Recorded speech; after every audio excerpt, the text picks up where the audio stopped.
Halo, selamat pagi anak-anakku kelas 3. Bagaimana kabar kalian hari ini? Ibu harap kita semua dalam keadaan sehat ya. Dan kita semua harus tetap semangat belajar. Hari ini kita akan belajar tema 2, menyayangi tumbuhan dan hewan. Subtema 2, manfaat tumbuhan bagi kehidupan manusia. Dalam pembelajaran ini, kita akan belajar 1. Membaca dan mengidentifikasi isi dongeng. 2. Menemukan sifat pertukaran pada penjumlahan. Yang ketiga, memeragakan pola irama sederhana pada lagu Cemara. Dayu senang membaca. Kali ini, ia membaca sebuah dongeng. Apakah kamu ingin tahu isi dongengnya? Ayo anak-anak, kita simak dongeng yang dibaca oleh Dayu.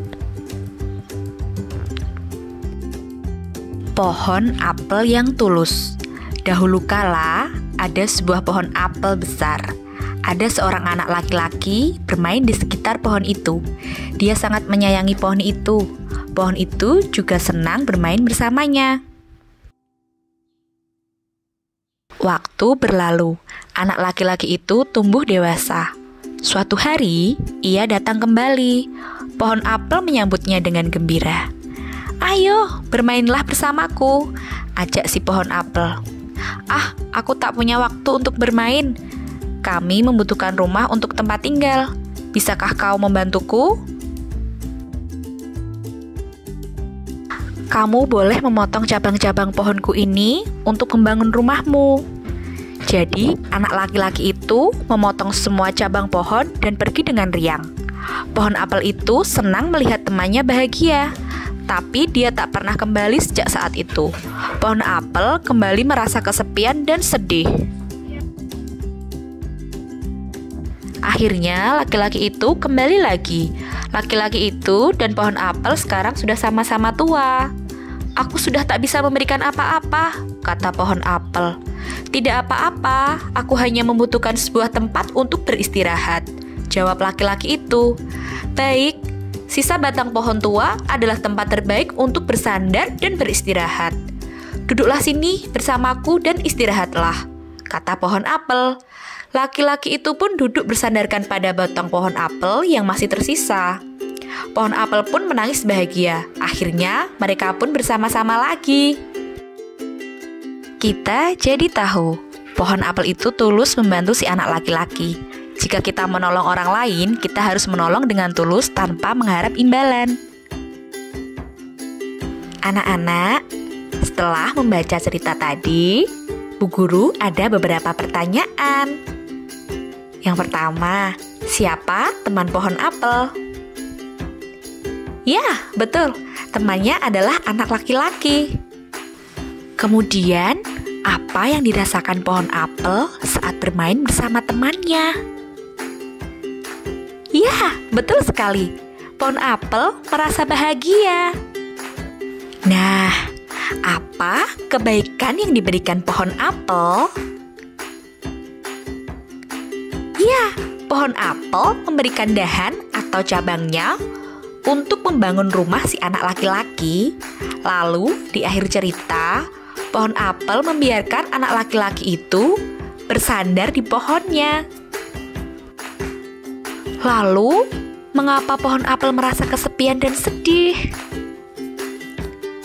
Betul, karena anak laki-laki itu tidak kembali lagi bermain dengan pohon apel. Di akhir cerita, mengapa pohon apel menangis? Ya, pohon apel menangis karena bahagia bisa bersama-sama lagi dengan anak laki-laki tadi. Dongeng adalah cerita yang berupa khayalan. Setelah membaca dongeng pohon apel yang tulus, Dayu ingin membantu ibu. Dayu menyapu halaman rumah hingga bersih. Saat menyapu, Dayu mempunyai ide untuk mengumpulkan daun-daun kering. Daun-daun tersebut akan ia gunakan untuk belajar.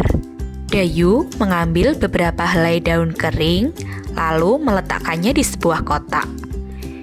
Ia mengambil lagi beberapa helai daun kering dan meletakkannya pada kotak yang lain. Di kotak pertama, pertama ada 35 helai daun kering. Di kotak kedua ada 15 helai daun kering. Dayu meletakkan daun di dua kotak seperti ini. Dayu menghitung semua daun kering. Di kotak pertama ada 35, ditambah di kotak kedua 15. Caranya 35 ditambah 15, kita pakai cara susun. 5 tambah 5 sama dengan 10. Kita tulis angka 0, menyimpan 1. 1 ditambah 3, 4 tambah 1, 5. Jawabannya 50. Ternyata semua daun berjumlah 50 helai daun.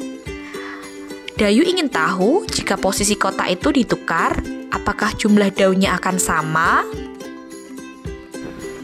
Dayu menukar posisi kotak daun menjadi seperti ini. Sebelah kiri berjumlah 15 daun, dan yang sebelah kanan 35 daun. Kita jumlahkan ya. 15 ditambah 35 dengan cara susun seperti tadi. 5 tambah 5, 10. Kita tulis angka 0. Yang satu kita simpan di bagian puluhan. 1 ditambah 1, 2. 2 ditambah 3, 5. Jawabannya 50. Ternyata jumlahnya sama, yaitu 50 helai daun kering.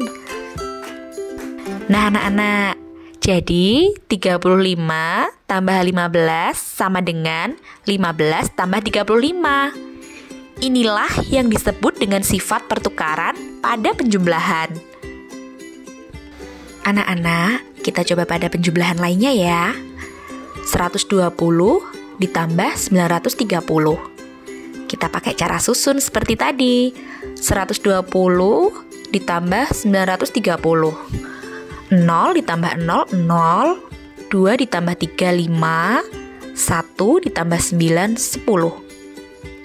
Jawabannya 1050. Pada penjumlahan kedua, 930 ditambah 120. 0 ditambah 0, 0. 3 ditambah 2, 5. 9 ditambah 1, 10.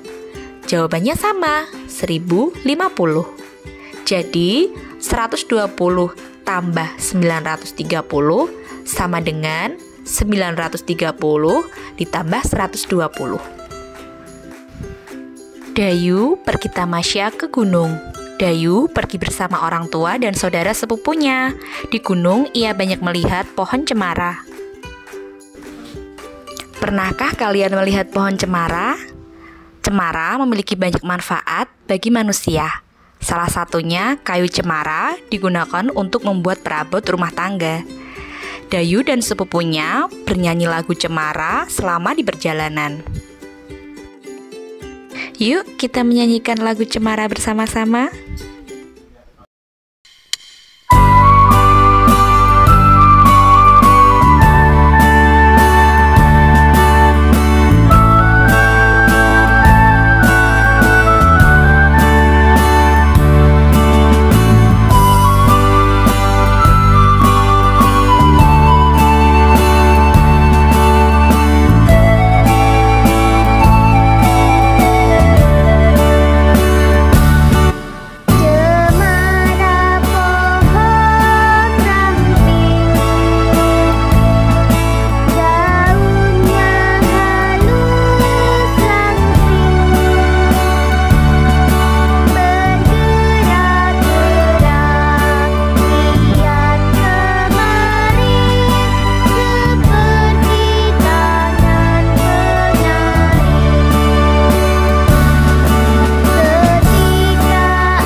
Nah, anak-anak, bagaimana? Seru ya menyanyi lagu cemara?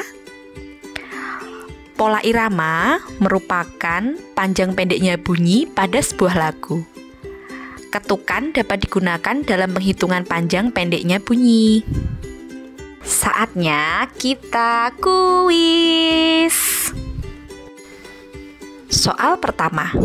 Dodi suka pelajaran matematika. Dodi juga pandai dalam menyelesaikan soal-soal matematika. Dodi sering diminta Yuda untuk mengajarinya. Dodi juga suka membaca. Hari ini, Dodi membaca buku dongeng. Buku itu dipinjamnya dari Yuda. Ketika asyik membaca, Dodi menumpahkan air ke buku itu. Dodi melakukannya dengan tidak sengaja. Setelah diajari Dodi, sebaiknya Yuda A. Minta maaf, B. Mengucapkan terima kasih, C. Memberikan imbalan, D. Memberikan ucapan selamat. Kira-kira apa ya jawabannya? Ya, betul. B. Mengucapkan terima kasih. Yuda sebaiknya mengucapkan terima kasih kepada Dodi karena telah dibantu dalam belajar matematika. Mengucapkan terima kasih berarti sebagai bentuk wujud syukur kepada Allah atas apa yang diberikannya dan juga sebagai bentuk menghargai apa yang telah diberikan orang lain. Soal selanjutnya, Dodi dan Yuda mulai berlari dari tempat yang sama. Jalan yang mereka lewati juga sama. Dodi berlari sejauh 232 meter. Lalu ia beristirahat. Dodi melanjutkannya dengan berlari sejauh 431 meter. Lalu ia berhenti. Yuda berlari sejauh 431 meter. Lalu ia beristirahat. Yuda melanjutkannya dengan berlari lagi sejauh 232 meter. Lalu ia berhenti. Berdasarkan bacaan, sifat pertukaran pada penjumlahan dapat ditulis A.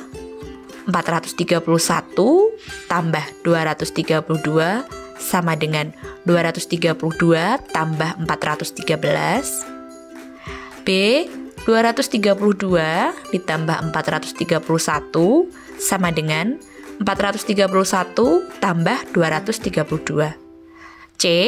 431 tambah 232 sama dengan 232 tambah 431. D. 232 tambah 431 sama dengan 431 tambah 223. Kira-kira pilihan jawaban yang mana yang betul? Ya, B. 232 tambah 431 sama dengan 431 tambah 232. Nah, anak-anak, pada kesempatan ini kita sudah belajar membaca dan mengidentifikasi isi dongeng, menemukan sifat pertukaran pada penjumlahan, dan memeragakan pola irama sederhana pada lagu Cemara. Ya, kalian hebat. Nah, anak-anak, pembelajaran kali ini sudah selesai. Bu Guru harap kalian dapat memahami apa yang sudah Bu Guru terangkan tadi ya. Jangan lupa tetap patuhi protokol kesehatan, memakai masker, mencuci tangan pakai sabun, menjaga jarak, menjauhi kerumunan, dan mengurangi mobilitas. Sekian dari Bu Guru, sampai jumpa.